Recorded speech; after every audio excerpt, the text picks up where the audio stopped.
Pare, queda molt per arribar. No, fill, ja estem. Però jo em canse. Què és el que vols que veja? Veuràs una construcció que feren els nostres avantpassats.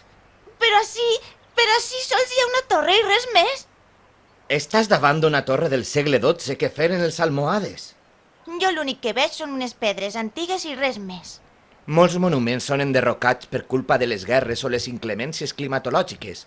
Per aquesta raó, tots els que han sobreviscut hem de valorar-los i estimar-los.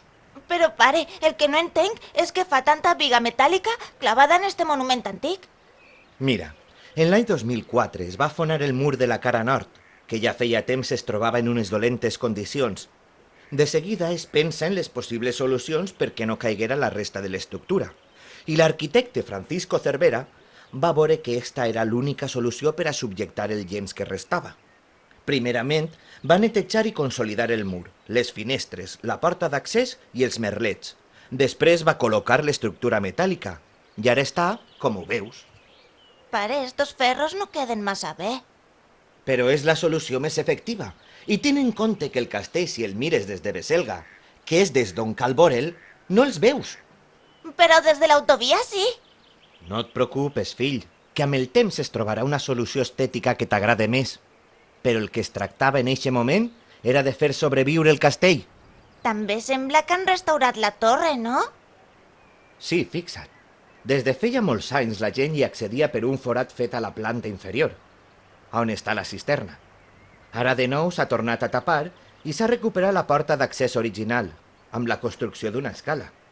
A més, els sostres dels distints nivells estaven oberts i s'han tornat a tancar. I per què el que es veu dalt del tot té un altre color? Mira, amb el temps el darrer nivell estava molt deteriorat i a punt de desaparèixer. Per allí la pluja davallava tot l'interior de la torre, així que calia tancar-lo amb una estructura moderna, però deixant que la gent sabera quina era la part més antiga i quina la nova. La veritat és que no ha quedat malament. Saps una cosa, fill? Què, pare? Avui estic content perquè t'he portat ací i encara et puc ensenyar este castell que continua sobrevivint al pas dels anys. Potser tingues raó. Jo encara no acabo d'entendre molt bé què significa este monument, però crec que allò que dius, pare, serà important perquè t'has posat molt seriós per a dir-me-ho. M'alegre, fill, d'escoltar aquestes paraules.